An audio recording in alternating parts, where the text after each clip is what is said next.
Salve, rapaziada do bem, Gilmar Lopes novamente na área, retornando com mais um vídeo do canal A Bíblia e a Ciência Prática. E agora, chegamos no dilúvio do Pleistoceno ao Holoceno. Pessoal, só quero recapitular para vocês, tá? A gente já fez 2 vídeos aqui no canal, que é o princípio cósmico, que trata do primeiro parágrafo das escrituras, que trata dos primeiros elementos cósmicos, fazendo uma narrativa com a ciência. O segundo vídeo foi os 7 dias da criação, apresentando, segundo a narrativa bíblica, os 7 dias da criação. Na verdade foram 6, porque no 7º dia Deus acabou descansando. E segundo também o que a ciência fala do desenvolvimento de galáxias, amadurecimento de galáxias, desenvolvimento de planetas e sistemas estelares. Legal? Agora, finalmente, estamos falando do nosso planeta, do desenvolvimento da nossa vida no nosso planeta Terra, que é esse terceiro episódio, o dilúvio do Pleistoceno ao Holoceno. Então, como eu vou tratar aqui do dilúvio, do período segundo a narrativa bíblica pré-diluviana e na analogia científica, a gente vai estar tratando do período chamado como Pleistoceno, período climático da Terra, onde a Terra era muito mais fria, a gente vai se limitar nesse episódio a falar do ambiente e o impacto que esse ambiente causava naqueles organismos presentes naquele período, certo? Então, eu vou trazer para vocês aqui, segundo a narrativa bíblica, o dilúvio, a grande inundação. Na narrativa bíblica, devido à maldade humana que se propaga no planeta Terra e toda a obra do coração do homem é maligna, Deus resolve destruir a sua obra. E ele resolve fazer isso com uma inundação, certo? Segundo a narrativa bíblica, após Noé entrar na arca, todo o ambiente onde o homem, que é a semelhança de Deus, que foi criado lá no Jardim do Éden, vai ser inundado. Uma coisa que eu quero trazer para vocês aqui. No vídeo Homem, a gente vai trabalhar muito sobre isso e poder sacramentar. O quê? Que a narrativa bíblica, ela sempre é do ponto de vista do homem adâmico. Ela não só também se limita no ponto de vista do homem adâmico, mas em relação também ao ponto de vista da genealogia, que vai ser fundamental para a aparição do próprio Filho do Criador lá na frente no Novo Testamento, que é Yeshua. O que eu estou querendo dizer? Adão não teve só Caim e Abel. Após Abel ser morto por Caim, Adão tem mais um filho chamado Sete. E essa linha de genealogia que a Bíblia segue. Por quê? Adão não se limita só a 7. Adão vai morrer com 930 anos. E a própria Bíblia relata que Adão teve filhos e filhas até o momento da sua morte. Mas a Bíblia segue só a genealogia que nesse princípio aqui, que é o princípio pré-diluviano, vai chegar até o nascimento de Noé. Correto? E Noé foi amigo de Deus, andou com Deus. Certo? Então só para a gente deixar de forma clara que quando a Bíblia fala que a terra foi inundada, é a terra onde o homem, a semelhança do Criador, habita. E realmente é ali que é inundado, segundo a narrativa bíblica. Então, em Gênesis 7, 8, cita sobre esse período dessa inundação. E eu vou ler aqui para vocês um fato interessante. Em Gênesis 7, 11, vamos lá. No 17º dia do 2º mês do ano 600 da vida de Noé, todas as fontes das profundezas foram rompidas. Todas as fontes das profundezas foram rompidas. E as janelas do céu foram abertas. Choveu sobre a terra 40 dias e 40 noites. Então, fontes das profundezas foram rompidas, correto? Janelas do céu foram abertas e choveu sobre a terra 40 dias e 40 noites. No imaginário popular, quando a gente fala do período do dilúvio bíblico, as pessoas lembram só da chuva, que caiu durante 40 dias e 40 noites. Mas elas não se referem a esses 2 pontos que também foram importantes para despejar água naquele ambiente qual foi inundado, que é: todas as fontes das profundezas foram rompidas, e a gente sabe que existem aquíferos embaixo da água, e as janelas do céu foram abertas. As janelas do céu foram abertas. Vamos lá. Primeiramente sobre chuvas. É possível chover 40 dias e 40 noites de forma ininterrupta, Gilmar? No nosso período, que é o Holoceno, nós temos registro de 15 dias de chuva, ou até 20, de forma ininterrupta. No período do Pleistoceno, onde as precipitações eram muito maiores, em escalas muito maiores, devido à dinâmica do planeta, e às suas temperaturas extremas, principalmente temperaturas baixas, sim, era possível. Agora vamos lá. Segundo a narrativa bíblica, é tratado de uma inundação no período pré-diluviano. E o que eu quero tratar com vocês aqui também, segundo a narrativa bíblica, no período pré-diluviano. Uma informação muito interessante. Que nesse período pré-diluviano, há um outro ponto também que traz bastante confusão para as pessoas, tá? Que é a longevidade extrema que existe nesse ambiente. Quando a gente pega a genealogia de Adão, como eu disse, Adão, ele vai morrer com 930 anos, certo? A gente tem Matusalém, a gente tem o próprio Enoque, que é amigo de Deus. Esse, na verdade, foi embora para o céu, mas viveu até os seus 400 anos aqui na Terra, 380 anos. E o que é interessante, quando a gente pega no período pós-diluviano, o tempo de vida do homem começa a, na verdade, declinar. Que vai de Noé, certo? Que vai de Noé até Moisés. Mas o que é interessante, no período pré-diluviano, antes do dilúvio, é relatado na Bíblia que a idade em que os homens têm os seus primeiros filhos é uma idade muito avançada comparado com a maturidade reprodutiva que nós alcançamos hoje. Por volta de 15 anos, 14 anos de idade, nós já alcançamos a nossa maturidade reprodutiva. Só que naquele período, olha que interessante, a média de idade, tá, da genealogia de Adão, que as pessoas vão ter os seus primeiros filhos, é de 155 anos de idade. Pô, não quer dizer que a maturidade sexual deles chegava nesse período. Porque a gente tem casos ali, 2 casos só na genealogia de Adão, que os filhos tiveram filhos por volta dos 65, 70 anos de idade. O resto é tudo acima de 100 anos de idade. Mas o que é interessante? Já mostra, essas pessoas que viviam até 1000 anos de idade, já mostra que a maturidade reprodutiva, a maturidade sexual, era muito mais à frente do que a gente vai ver no período pós-diluviano, que é a genealogia de Noé, né, de 100. E nós mesmos aqui hoje, no período do Holoceno, já estabilizado, que a nossa maturidade reprodutiva e sexual, ela é alcançada muito antes disso, abaixo dos 20 anos de idade. Correto? Então, essas informações estão na narrativa bíblica. Que o ambiente todo é inundado e que no período pré-diluviano as pessoas viviam muito mais, correto? E também tinham seu primeiro filho numa idade muito mais avançada do que a gente vai verificar no período pós-diluviano ou até mesmo na nossa geração, certo? Então esses dois pontos a gente vai trazer para uma analogia científica e ver o que a ciência fala sobre isso. Primeiramente sobre grandes inundações a níveis continentais. Hoje, a ciência considera que nós vivemos num período climático chamado Holoceno, onde as temperaturas são altas e estáveis, correto? Só que antes disso, há mais ou menos 12.900 anos atrás, 13.000 anos, nós entramos no último Dryas, que é o Dryas recente.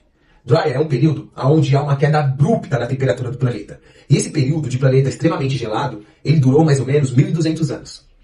Dryas, para curiosidade de vocês, é essa planta aí que eu vou colocar na tela. Dryas, ou Dryas, essa planta são plantas árticas, que elas costumam, né, se proliferar em ambientes glaciais. Então, além do estudo da geologia, né, que a gente pega aquele cano lá na Groenlândia e consegue ver como era a atmosfera de períodos do passado do planeta Terra, a gente também, com registros fósseis, certo? Com sedimentos, consegue verificar que houveram períodos de baixa temperatura no planeta Terra. Quando a gente acha fósseis de pólens, né, dessa planta, Dryas, ou Dryas, correto? A gente consegue perceber que houve um período da história que a temperatura foi muito mais baixa. E o último Dryas, que é o Dryas recente, ele durou 1.200 anos. E teve o seu final muito abrupto. Teve um aumento de temperatura em menos de 5 décadas, que se estabilizou no período do Holoceno. E nesse período de mudança, de fim do Dryas, do período, né, de baixa temperatura, do período glacial do planeta Terra, houveram o quê? Grandes inundações. Grandes geleiras, grandes glaciais derreteram e ajudaram a inundar o ambiente planetário. No máximo do Dryas recente, onde a temperatura foi mais fria, o oceano era 120 metros mais recuado. Eu vou mostrar um mapa do planeta Terra para vocês nesse período. Olha como os continentes são bem diferentes. Eu quero que vocês prestem atenção ali na região da Inglaterra. Ela não era uma ilha, ela era literalmente ligada ao continente europeu. Essa região era chamada de Doggerland, certo? E essa região foi inundada nessa alteração do período do Pleistoceno para o Holoceno no último Dryas recente.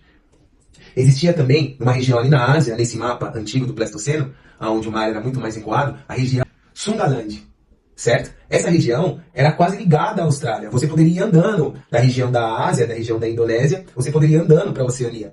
E essa região também, nesse mapa atual, né, do nosso planeta, no período do Holoceno, essa região foi totalmente inundada. E além de grandes regiões continentais que foram inundadas, houveram também a inundação de grandes passagens, né, de travessia, que é a passagem de Bering e a passagem de Saul. E outras passagens também foram inundadas na mudança para o Holoceno. E o que eu quero trazer para vocês aqui? Que o fim desse período foi um fim causado por grandes inundações. E essas inundações foram causadas por qual motivo? Primeiro, rompimento de barreiras glaciais. Vou colocar uma foto para vocês. Que quando há o aquecimento, a parte de cima dessa geleira, dessa plataforma de gelo, ela começa a se tornar literalmente um lago. Quando há o rompimento desses sedimentos à frente, essa água, ela invade tudo que for mais baixo, correto, do que ela. E o que é interessante, como o mar ele era recuado 120 metros a mais do que a gente tem hoje, o ser humano que habitava esse ambiente nesse período, e que nós variávamos entre 4 milhões e 6 milhões de humanos nesse período, todos eles habitavam regiões costeiras, assim como a gente faz hoje. É muito difícil a gente optar por escolher regiões centrais. A gente sempre acaba se acomodando perto de regiões que possuem lagos, riachos, mares, porque isso facilita a nossa vida, devido à nossa necessidade extrema por água, independente do período climático. Então o que acontece? Eu quero trazer aqui para vocês. Segundo a ciência, no último Dryas, no fim dele, houveram grandes inundações no planeta a nível continental. E o que é interessante? As pessoas, né, por questões populares, uma tradição popular e errônea, sempre relacionam o dilúvio como uma única fonte de água, sendo a chuva. E a própria narrativa bíblica, ela não aponta isso. Eu vou ler novamente. No 17º dia do segundo mês dos anos 600 da vida de Noa, todas as fontes das profundezas foram rompidas. Então o que acontece? Devido à grande inundação dessas águas, vindo das geleiras, dos glaciais, realmente inundou toda a geologia terrestre. Inundou e fez com que aquíferos realmente emergissem da Terra. E o que é interessante, janelas do céu foram rompidas. Nós vivíamos abaixo dessas grandes geleiras. Essas geleiras ficavam em regiões montanhosas muito mais altas do que o ambiente ao qual a gente vivia, que era próximo da superfície dos mares e dos rios. Então, literalmente, houve um rompimento dessas geleiras com a queda da temperatura. E várias regiões do planeta que eram geograficamente desenhadas dessa forma foram inundadas. Um exemplo é Dodge Land. Com a queda de glaciais e de placas de geleiras caindo no oceano, foi um dos fatos principais para ter encoberto toda aquela região da Inglaterra hoje, que faz com que a Grã-Bretanha hoje é uma ilha deslocada da Europa, mas no período do Pleistoceno ela fazia parte do continente europeu. Legal, pessoal? Então, verdadeiramente, segundo a ciência, essas inundações continentais aconteceram. E a Bíblia relata uma inundação no ambiente a qual o homem, segundo a sua narrativa, acompanha. E esse ambiente, que era a região do Oriente Médio, sofreu grandes inundações. Se eu mostrar para vocês agora novamente a geografia do planeta Terra no período dos dryers, de baixas temperaturas, onde o oceano era recuado 120 metros a mais, a gente vai perceber que, tá tendo bastante polêmica, o Estreito de Hormuz era praticamente seco. Só hoje, após o Holoceno, após o derretimento dessas grandes geleiras e o aumento da temperatura do planeta, que a gente tem esse Estreito de Hormuz inundado, aí, cheio de água. E outras regiões também, como a região da Sundaland, regiões de Dorland, e todas as passagens que nós tínhamos no planeta que ligavam os continentes, elas foram inundadas. Então, segundo a ciência, de 12.900 anos a 11.700 anos atrás, houve o grande resfriamento do planeta, o último deles. E que, no fim dele, em menos de 5 décadas, houve um grande aumento exponencial de temperatura, alterando toda a geografia do planeta, que se baseava em uma geografia muito mais gélida, certo? Devido à baixa temperatura daquele período. Então, conseguimos comprovar aqui. E a gente sabe muito bem, comprovar não, mas ver uma coerência entre os pontos. E a gente sabe muito bem que, após o último dry, a gente entra no período do Holoceno, que é o período de estabilização do clima, das estações, e que, na verdade, essas grandes inundações não vão se repetir. Porque se houve o dryers recentes, houve o dryer mediano e houve o dryers antigos. Então, quer dizer, a Terra foi passando por vários períodos de inundação, onde se finalizava o período dos dryers de baixa temperatura. Na verdade, aquecia-se o planeta, a Terra era inundada novamente, e assim sucessivamente, até o último evento, que é o chamado Dryers recente. E olha que interessante que está escrito em Gênesis 8. Isso é muito forte. Deus, após Noé encontrar a terra seca, as águas baixarem, Deus fala assim para Noé: nunca mais amaldiçoarei o solo por causa da humanidade, pois a imaginação do coração das pessoas são más, desde a sua juventude. Tampouco destruirei novamente todos os seres vivos como fiz. Enquanto a terra existir, semeadura e colheita, frio e calor, verão e inverno, e dia e noite não cessarão. Então, o que é interessante? Aqui ele marca um período de estabilização, conforme a gente encontra hoje no Holoceno.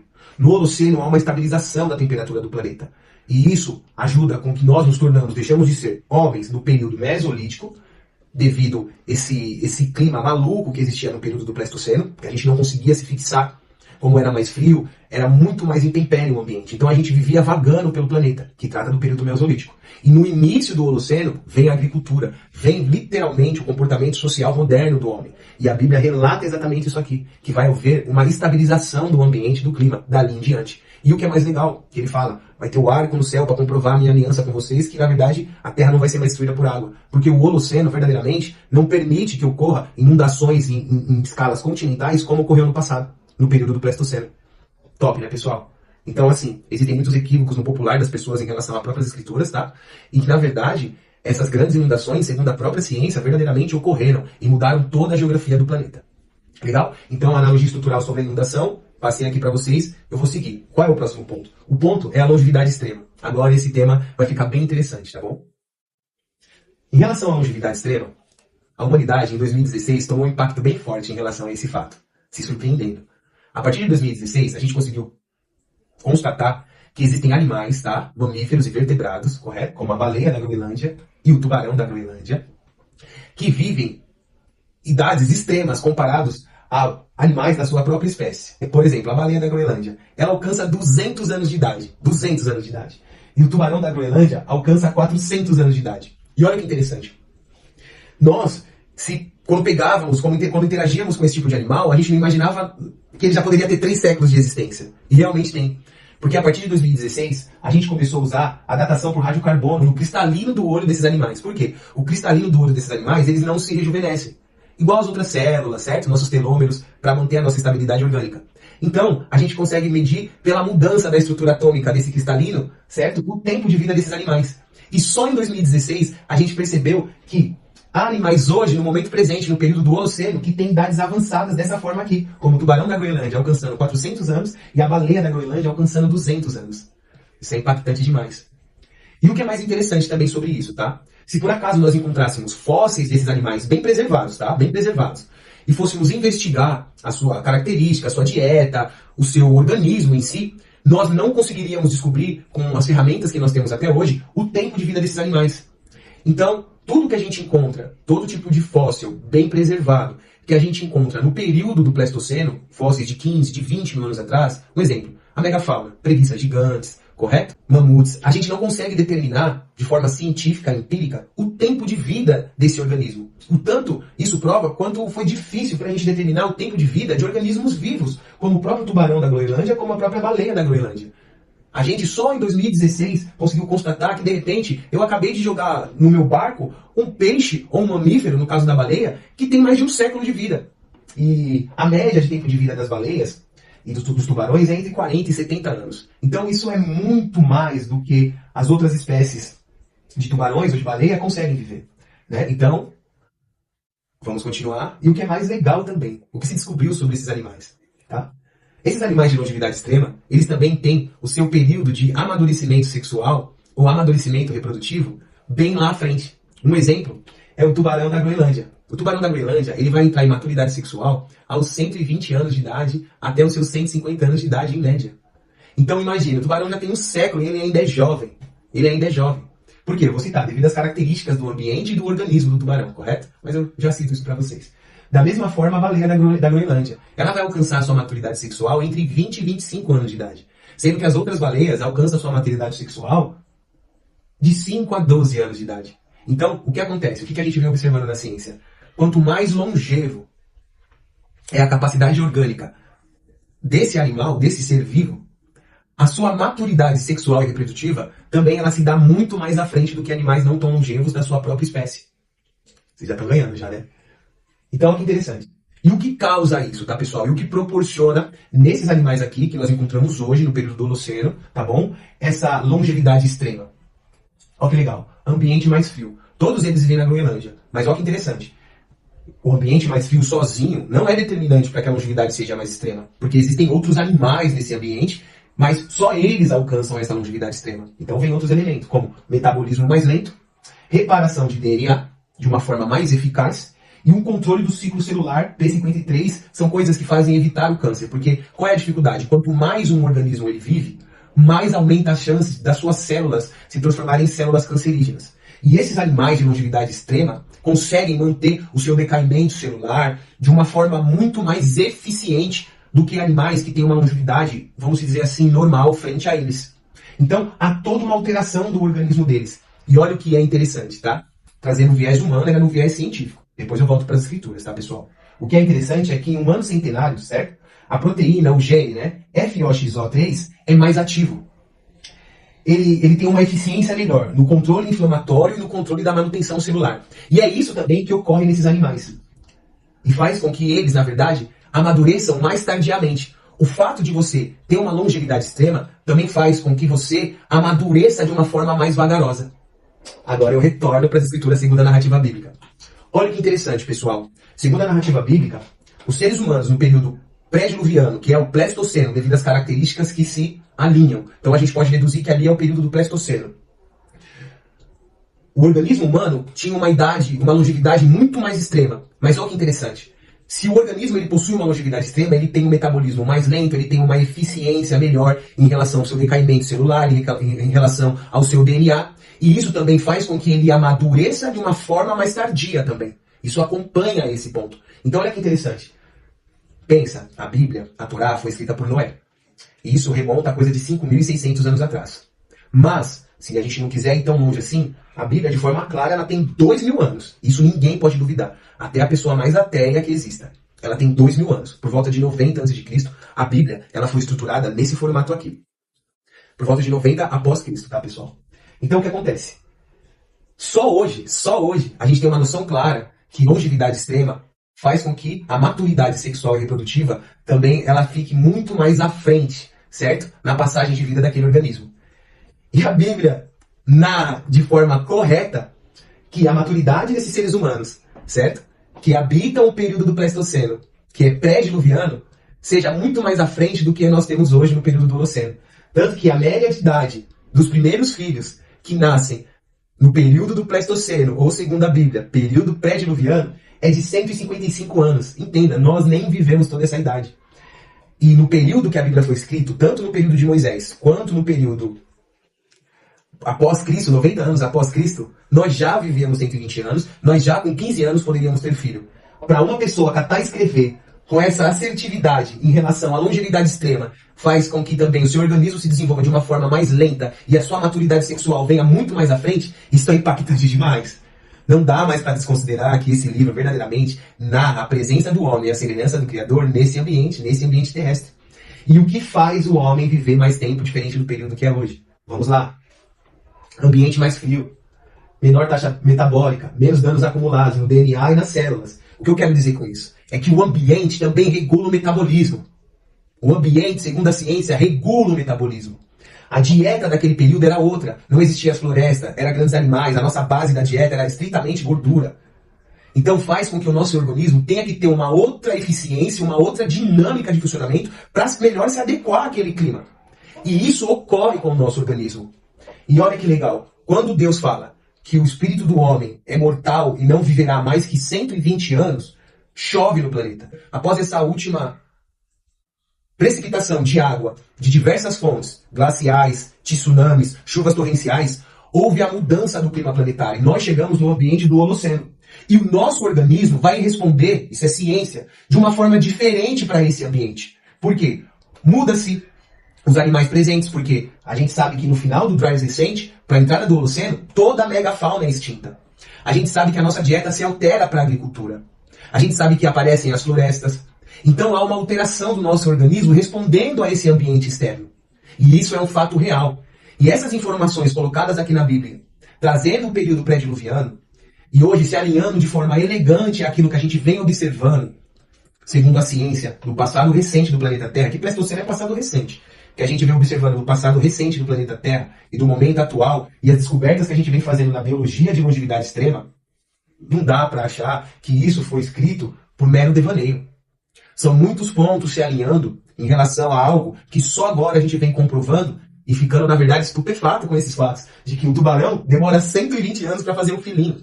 Que uma baleia, que vive 200 anos, demora o dobro de idade para alcançar a maturidade sexual em relação às baleias de tempo de vida normal. Então pessoal, a Bíblia é verdadeiramente um fato. Na minha concepção. Por quê? Ela se alinha à verdade científica. E se Deus é verdade, ela tem que estar alinhada à verdade científica. Então esse foi o vídeo, o dilúvio do Pleistoceno ao Holoceno, correto? Espero que você tenha gostado, tá bom? Esse vídeo vai ser lançado no YouTube e eu vou fragmentá-lo para poder lançar shorts também no YouTube e também lançar Reels no Instagram para elucidar vocês. E quero lembrar a todos vocês que o próximo vídeo é o homem, certo? Obrigado pela atenção, tamo junto e fiquem com Deus. Valeu!